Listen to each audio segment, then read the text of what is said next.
I have been eating oats for several years now, and if I had known about soaking earlier, my gut health and overall health would be in a much better status today.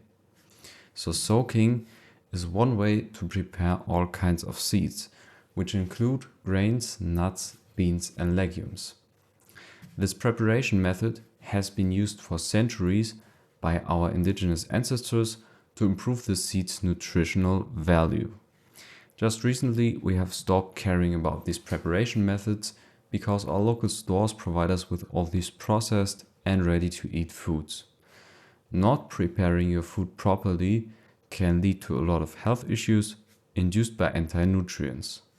But let's first of all get back to soaking.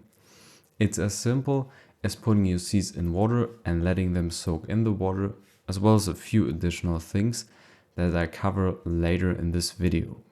Now, why would we do that? As I just mentioned, soaking is a preparation method for seeds, and whether that be seeds from a tree in form of nuts or seeds from a smaller plant such as lentils from the lentil plant. So seeds are kind of the plant children. Interestingly, Mother Nature, or rather the parent plant, has actually protected their children.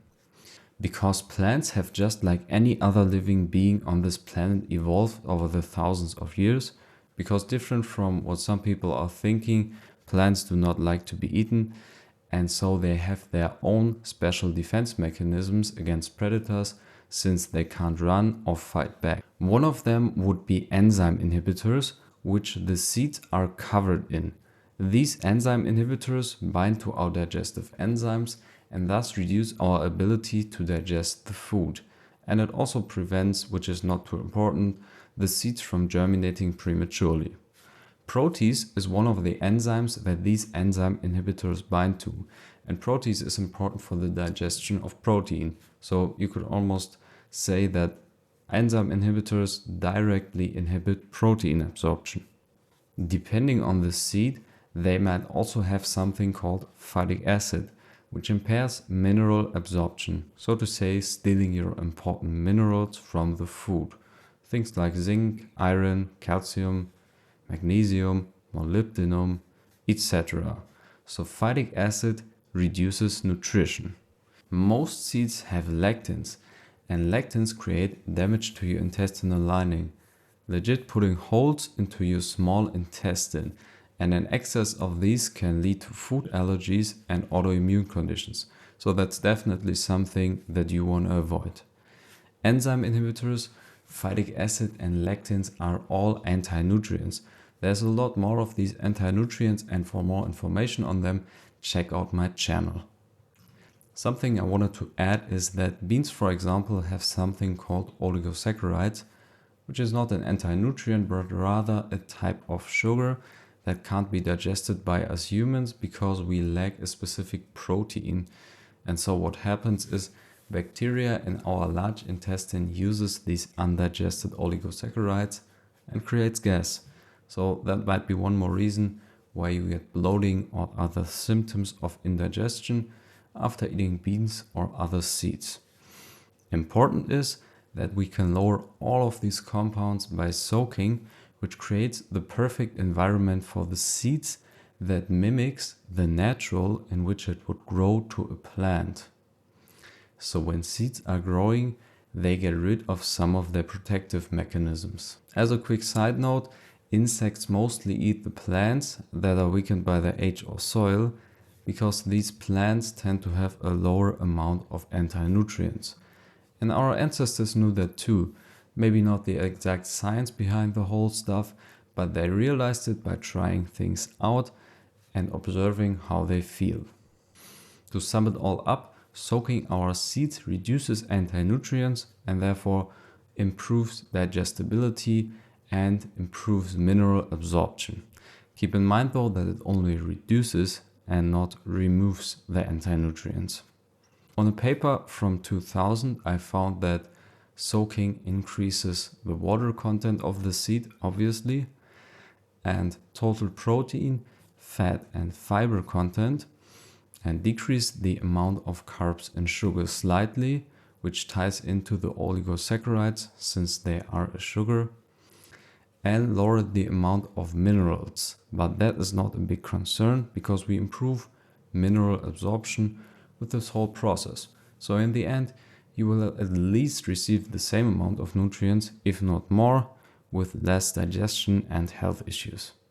And of course, anti-nutrients were lowered as well. Now that we have covered that, how do we actually soak our seeds? For this process, you need at least 4 things, preferably 6. The 4 mandatory things to soak are some kind of container, a seed, water, and time. And the extra 2 are an acidifier like apple cider vinegar and salt. Make sure that it stays covered with water at least most of the time, better all the time, because when it starts drying out, you're creating an environment which promotes the growth of mold and other fungus. In the beginning, when you don't know the correct water ratios, you just test it and see every few hours whether the water still covers it or not. For the water, I recommend that you use mineral water from glass bottles or distilled water, because tap water is polluted with chemicals and hormones in most countries that are direct toxins to your body, often endocrine disruptors, meaning they disrupt your hormones and hormone system. If you, however, don't have the access or money for mineral water, tap water will work just fine. For more information about water, check out my other videos on my channel. Additionally, you may add apple cider vinegar or lemon juice, which speeds up the process by activating an enzyme called phytase that will break down the phytic acid. You just want the water to be slightly acidic, not too much. Basically, any acid will work as long as its dosage is very low. For smaller amounts, I would use about a teaspoon of apple cider vinegar, a tablespoon or more if I have larger quantities. You may also add a small amount of salt, which helps to reduce the enzyme inhibitors. Again, stick to a small amount. Now we get to the last step, and that is time. The amount of time to soak your seeds depends on the seed itself and the temperature. The warmer the temperature, the faster the breakdown of the anti-nutrients, which is our goal. But that doesn't mean that you should cook your seeds while soaking. Temperatures too warm or too cold might just completely stop the process or create unwanted side effects. So if you want to soak something faster, I recommend putting your bowl or whatever container you may have into the sunlight or just at a warmer place. You can put them in the oven or at the stove at low temperatures. Just make sure that it doesn't go over lukewarm or to actually cook. I usually soak my stuff at room temperature and then put them in the fridge if I decide that I want to eat them later than I originally planned. These pictures are a good reference for the amount of time you should soak some of these seeds. They are linked in the video description. What I always do though is to just Google the seed that I want to soak and then look at different sources, because there's usually a large variety of sources saying different times. In the end, you just need to try out what works best in terms of digestibility and where they shouldn't germinate, so that is when they start developing a small root. In this case, you have gone too long unless you wanted to germinate them in the first place, which is another preparation method that I'm probably gonna do a video about in the future. Basically, try to get them just before germination. One last question that I want to answer is whether you should drain the water after soaking or not. Many people think that the anti-nutrients go into the water, and that's why you should get rid of the water after the soaking process. How soaking and fermentations actually work is by the yeast naturally occurring in the air. Looking at this picture again, you can see that phytase, which is the enzyme that the yeast creates, breaks down the phytate to something called inositol, which was considered vitamin B8 some time ago until they found out that the body can produce inositol on its own, and so it's not considered a vitamin anymore, because vitamins are things that our bodies can't produce but is dependent on. So this is just an example of an anti-nutrient that is being turned into a less dangerous compound by soaking. So to answer this question, you shouldn't get rid of the water, because the anti-nutrients are being neutralized by the soaking process, and there's actually still minerals and B vitamins in the water, and they're very beneficial. So I recommend that you use that water to, for example, cook your seeds.